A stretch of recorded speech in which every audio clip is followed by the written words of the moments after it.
So because wrestling is never going to give us any time off to try and focus on anything, CM Punk is flipping injured. Also remember to wear my 1-2-oo t-shirt today as a cheap plug and start the video. Go to prowrestlingtees.com/Simon Miller and you can buy these. I'd appreciate it just because I want to see them at shows so I can laugh. But yes, I'm sure you saw the news that came out late Monday night. In the Royal Rumble, as many people had speculated, I actually thought CM Punk was just working us. He has torn his tricep. I can't remember which way around it is now, but it's the other tricep to the one that he did tear when he was in AEW. And as we saw on Monday Night Raw, he is going to have surgery. His WrestleMania main event, no more. We're not getting Seth Rollins versus CM Punk, which I was so damn pumped for. And all of this, to be completely honest with you, sucks. Now, a good thing, if we can pull a positive from this, is actually based on a video we did the other day. WWE has done such a good job in building superstars and stacking the deck that actually there are loads of people that can slip into this role. Never say the word slip, it sounds terrible. It may very well be Drew McIntyre for things we'll talk about in just one second. But focusing on the human side, which I, Simon Miller, the idiot, like to do, I think we have to remember, again, he's a real person and he has feelings. Now, while in his promo, he said, "Don't feel sorry for me," and he actually told a story about the real struggles in life, like his friend who has cancer. I thought that was very moving and very emotional. I still like to, lay it all down on a piece of paper, and being this close to having WrestleMania main event, which we've known for like 15 years, has been super important to CM Punk, and then to lose it, but also to injure one tricep a couple of years ago, and then injure another one now, man, I don't even know how anybody processes that, and you get all these idiots online going, "Oh, it doesn't matter that much." Well, you've just never had any adversity to try and get to. Of course, there are worse things in your life, but as someone that wrestles compared to CM Punk on a super low level, again, he's in WWE, I'm doing indie stuff, which I love, but we know what the dissimilarities are here. Even when I've been out injured, I tell you, it crushes you. I don't want to get into the reasons why, slap your head every time you say it, but it is definitely something that's difficult to deal with. So all of a sudden, when you are on top of the world, and you've just come out of the Royal Rumble, and you think you're about to start your story to main event WrestleMania time, I can't even imagine it, so I just want to send all the best to him. I did think the promo that he cut was absolutely superb, and I agree with every single word. You should step out of your combat zone, even if all of a sudden you do find yourself on your ass, as he mentioned, like when he went to the UFC. That doesn't matter. It doesn't matter if you go and do something. It doesn't go particularly the way that you wanted it to. The fact that you had the moxie to do it in the first place,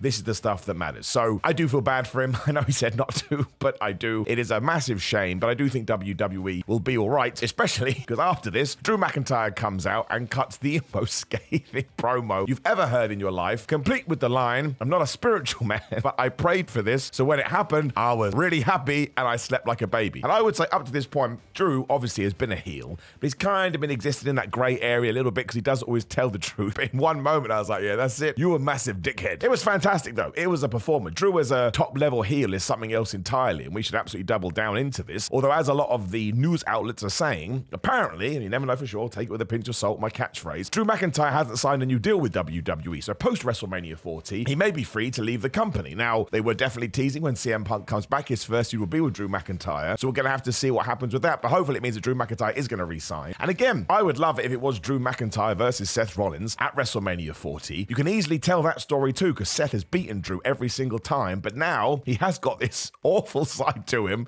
because he's gone crazy in the head, and he can beat Seth Rollins, finally, complete his own story, because everyone in WWE has a story these days, and main event of WrestleMania and win a championship in front of people, because he never got to do that, because he was the pandemic champion. And while we won't be able to celebrate it in the same way, because again, he will be a bad guy, we all know what's going on here, and we will feel warm and fuzzy in our tum-tum. So it really is making the best of a bad situation, and in terms of cementing Punk as a babyface, as we've seen with other people, like when Cody tore his pec, or Seth Rollins with his knee, or Becky Lynch, when she broke her face, sometimes it can actually help you. I mean, I'd rather he didn't have to go through 6 to 7 months of surgery and rehab, but hopefully he'll come back and he'll feel like an even bigger star than he already was. Drew McIntyre feud and then get to WrestleMania 41 and CM Punk can headline that. But in terms of, like I say, trying to pull something out of it, I'm still massively intrigued. Maybe not as intrigued I was with CM Punk versus Seth Rollins, because it does tie into their real life history. But there are many directions you can go in, especially because the main event on Raw was Drew McIntyre versus Sami Zayn. Now, at one point, I think I said on one of these videos, I thought that was going to be a WrestleMania match. So now I'm not so sure. It's starting to feel like an Elimination Chamber match, which begs the question, what do we do with Sami? I think I've figured it out. Now, of course, I haven't. I'm just a massive nerd spouting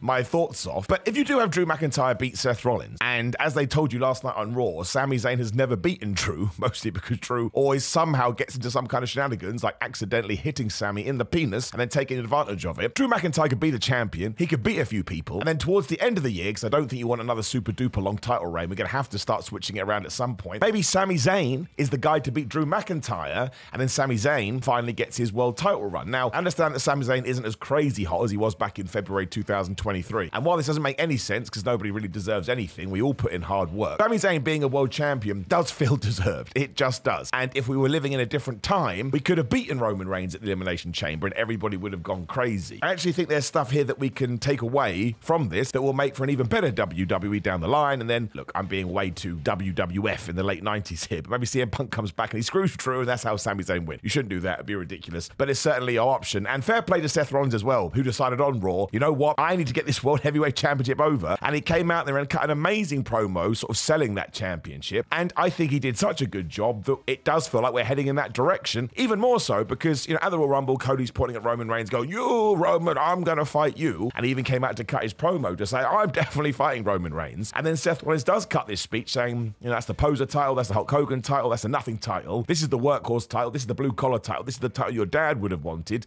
You want to go after this one? And Rhodes didn't poo-poo that. He wasn't like, sorry, pal, I have to go after somebody else. No, he was like, absolutely, I would love to consider this at the very least. And the fact that he's even going to give it a few days to sleep on it, I suppose, it does give it more credence because now it's like, oh man, maybe that is a good idea. So we shall see. But Cody Rhodes is so over, it's hilarious. And again, he's spoken about this. But when he did join WWE, I saw it. Everybody was like, oh, he's going to be booed soon and it's going to be Stardust. And I remember saying after WrestleMania 38 when he returned, even if WWE do this on the Raw after WrestleMania, his return and the entrance and the moment he got from that was so damn good, I don't think it matters. But here we are 2 years on and he's a megastar. He's the next face of the company. I am now convinced he is going to beat Roman Reigns at WrestleMania 40 and we should just go all in with it. Doesn't matter what happens, doesn't matter what does happen. We should absolutely see what we can do here because when you come across somebody that is going to fit into that role, this is what happens. Oh, they're a bit popular. Oh, they're a bit more popular. Oh, now they're super popular. Oh my gosh, now they're even more popular. Even though there's a bunch of things that could have knocked them off their perch, they don't because the fans have invested. And again, the criticism now is going to be, oh, well, when he does finish his story, there's that term again, he'll lose all of this. I don't think that's true. You have to look at what's happened over the last 48 months, and it's just been an upward trajectory. So I'm very excited about all of it. I really, really am, apart from the CM Punk stuff. I couldn't actually believe when it broke last night. At first, you start going full-on wrestling geek. You're like, oh man, I hope it's a work. And then too many people have it, and then you start going back and you watch the Future Jock DDT, which Drew gave him. Obviously, that's how it tied in, because Drew wanted to take him out in the Royal Rumble per the story. McIntyre, Future Shock!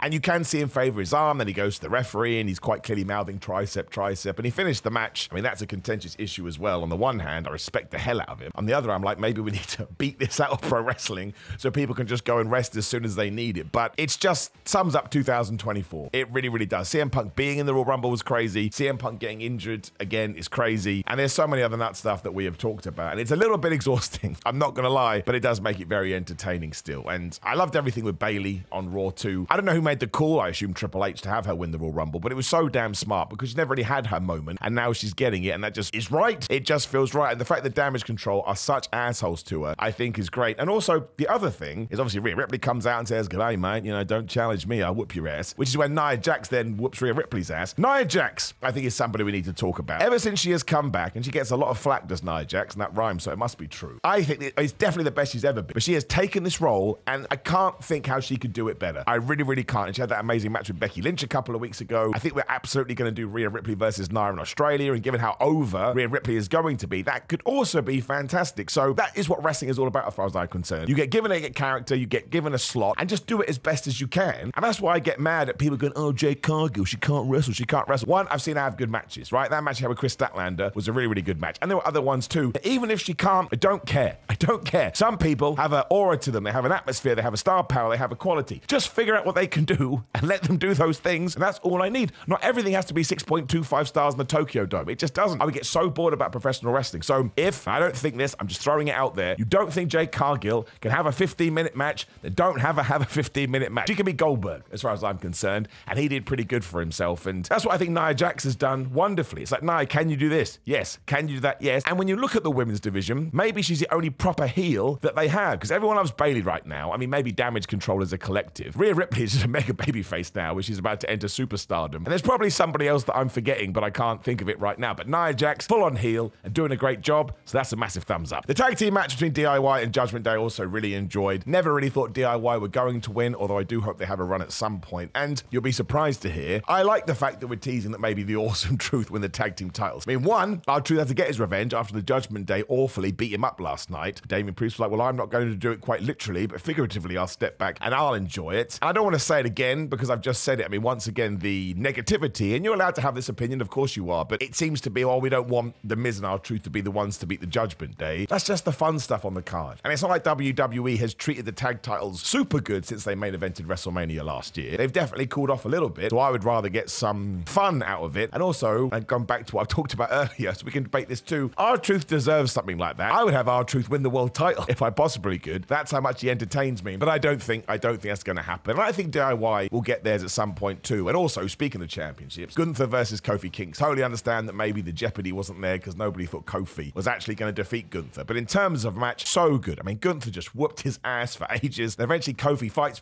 back. He used the ring post. He used the most devastating move in all of sports entertainment. He uses dives. And then it just falls foul of Gunther almost realizing, oh my gosh, maybe I took this guy too literally. He hits his go button, 1, 2, 3. And we are building to an Imperium New Day thing, like we just are. And Big E in an interview the other day did say that Imperium had crossed the line. Now, I don't want to get too carried away here. This ties into CM Punk, I guess, in many ways. Big E was genuinely injured and he could have been paralyzed. So I want him to be happy and I want him to be healthy first and foremost. But if there is even a teeny tiny amount percentage that he could come back and obviously reunite with his New Day brothers to take on Imperium, oh my gosh, that's what wrestling is about to me. In the same way that CM Punk talked about reality and it just crushed me inside. You know, seeing Big E, it's the opposite side to that, right? Seeing Big E come back from something that maybe he never would have been able to. To do that would be absolutely wonderful, but, you know, we will wait and see. And actually, continue on my title tirade, it just came to my brain, thank you very much. I like the fact we had 2 women tag team matches on this show. I didn't think much of Shayna Baszler and Zoe Stark taking on Chelsea Green and Piper Niven. Big fan of all 4 people, and as I said on Ups and Downs, make sure you check it out right now on the card. Nobody maximizes their minutes more than Chelsea Green. But that one went so quick. I mean, I get what we're doing here. We're building up Baszler and Stark so they can challenge the Kabuki Warriors. But because the division as a whole hasn't been sort of cemented yet, it still feels like throwaway, even though I don't actually think the WWE meant this one as throwaway. And then later on, we do get the match between Tegan Nox and Natalya and Asuka and Kairi Sane. And again, that was a way for the champions to get another win and show that they're dominant too. So when you have a 3-hour show, and we've also got 2 hours on SmackDown, make sure you get those matches there. Make sure we put the depth in there and make sure we build them. And I absolutely think they're salvageable. And that should be something that we do focus on in 2024, because over 2022 and 2023, world title's great, mid-card title's great. Tag battles for the men, again, they've been up and down. Ironically, I would say that. But the women's one need a kick up the rear. And in terms of people that popped up in the Rumble, Andrade is signed with Raw. I believe Jade Cargill's going to be on SmackDown. I may be making that up. And Bron Breakker is going to be the argument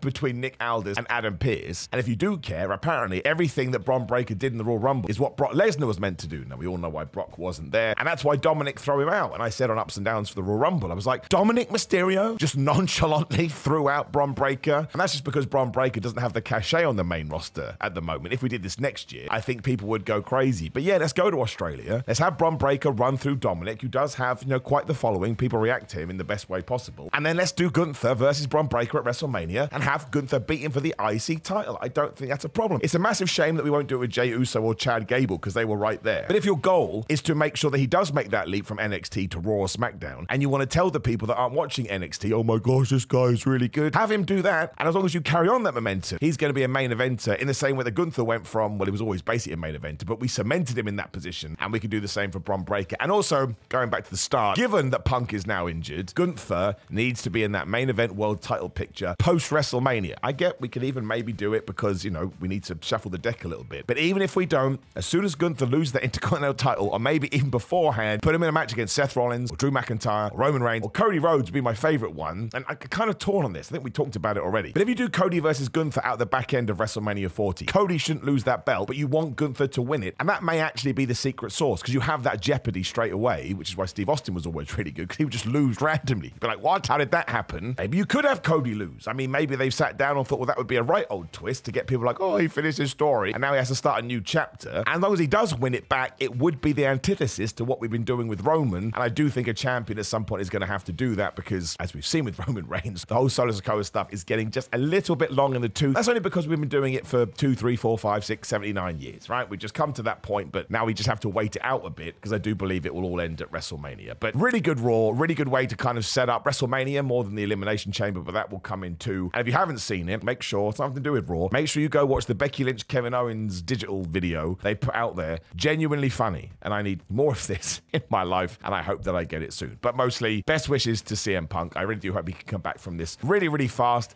I mean, just for 30 seconds today, try and put yourself in his shoes. Don't worry about his past controversy. multiverses or anything like that. Just imagine you were a couple of months away from achieving your childhood dream, and then it was taken away. You're obviously going to be a sad panda. Now, please do click the video that's on the screen, which is my review of the Royal Rumble, essentially. Click the notification bell, like, share, subscribe, and leave a comment and tell me how wrong I am. I always appreciate that. Talking about a t-shirt, Samson Athletes and Pro Wrestling Tees, GorillaMind.com/Simon. You go to Simon to get 10% off. These are fitness supplements I use because I like lifting weights because I'm that kind of a guy. Patreon.com/Simon316, Simon316 on Instagram and Twitter. Simon J. Miller on the old TikTok. Simon Miller on Cameo if you'd like a personalized message. And Valentine's Day is coming up. So if you want a bald guy going, he loves you, or she loves you, or they love you, I can do all of that, but I promise I will not sing in my weird croaky voice, which I've lost from doing too many videos. So on that note, I will go and rest it. Thank you very much. Goodbye.